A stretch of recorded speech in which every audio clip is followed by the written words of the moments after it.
नगरसेवकांची संख्या वाढणार आहे, काय नेमकं आहे, कशा पद्धतीने संख्या वाढणार आहे? नाही, जिल्हा परिषद आणि पंचायत समितीमध्ये एक नवीन विधेयक आज आपण आणलं आणि त्यामध्ये जिल्हा परिषदेमध्ये सदस्य संख्येच्या 10% सदस्यांना स्वीकृत सदस्य म्हणून घेता येईल. त्या क्षेत्रातील नामवंत व्यक्तींना स्वीकृत सदस्य म्हणून जिल्हा परिषदेमध्ये काम करता येईल. त्याच अनुषंगानं पंचायत समितीमध्ये सदस्य संख्येच्या 20% सदस्य हे स्वीकृत सदस्य म्हणून पंचायत समितीमध्ये घेता येतील. आणि तेही जे लोक स्थानिक स्वराज्य संस्थेच्या कार्यक्षेत्रामध्ये खूप चांगलं काम करतात, सामाजिक काम असेल, अगदी वैद्यकीय क्षेत्रातलं असेल, अगदी कोण वकील असेल, अशा लोकांना या स्थानिक स्वराज्य संस्थेमध्ये काम करण्याची संधी देऊन स्थानिक स्वराज्य संस्था बळकट करण्याचं काम करण्यासंदर्भात हे बिल सभागृहामध्ये आणलं आणि त्यातून जिल्हा परिषद आणि पंचायत समितीमध्ये स्वीकृत सदस्य घेता येतील.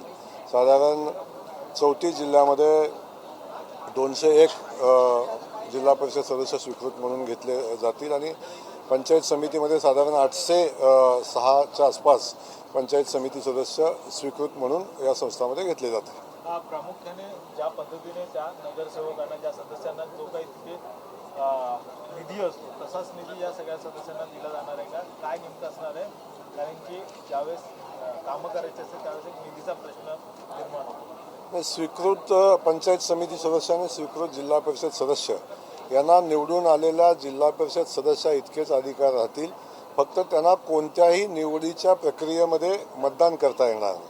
त्यामुळे निधीचं वाटप करत असताना जेवढा निधी निवडून आलेल्या सदस्यांना मिळेल तेवढाच निधी स्वीकृत घेतलेल्या सदस्यांनाही मिळेल. त्यामुळे मतदान सोडून बाकी सगळे अधिकार हे स्वीकृत सदस्याला राहतील आणि त्या अनुषंगानं निधीची तरतूद पण या स्थानिक स्वराज्य संस्थांमध्ये केली जाईल. दुसरीकडे जे काही नाराज होते त्यांना थांबवण्यासाठी हा एक महत्त्वाचा पाऊल आहे असं म्हणायचं का? कारण की ज्यावेळेस तिकीट वाटपाचं होतं त्यावेळेस मोठ्या संख्येने नाराजगी पाहायला मिळत होती, ते कुठेतरी संपलेल असं म्हणायचं आहे सगळ्यांना? नाही, कोण नाराज आहे याची व्यवस्था करण्यासाठी बिलकुल हे विधेयक आणलेलं नाही. तर आपण पाहतो की विधान परिषदेमध्ये आपण स्वीकृत विधान परिषदेचे सदस्य घेतो, आपण नगरपालिकामध्ये स्वीकृत सदस्य नगरसेवक घेतो, महानगरपालिकामध्ये आपण स्वीकृत नगरसेवक घेतो. त्याच अनुषंगानं ग्रामीण भागातल्या स्थानिक स्वराज्य संस्थांमध्ये स्वीकृत सदस्य घेण्याची पद्धती काही कालखंडापासून बंद होती. ती पद्धती नव्यानं चालू करण्यासाठी हे विधेयक सभागृहामध्ये आणलं होतं आणि त्यातून या ग्रामीण भागाच्या पायाभूत सुविधा उभ्या करणाऱ्या ज्या संस्था आहेत त्या संस्था बळकट होतील आणि या ज्या सदस्यांना ज्यांच्यामध्ये क्षमता आहे, जे समाजसेवक आहेत, या क्षेत्रामध्ये काम करतात पण निवडून येणं त्यांना शक्य नाही अशा लोकांना या संस्थेमध्ये घेऊन त्यांच्या ज्ञानाचा, त्यांच्या कर्तृत्वाचा उपयोग या संस्थांमध्ये व्हावा म्हणून हे बिल आपण विधानसभेमध्ये आणलं होतं.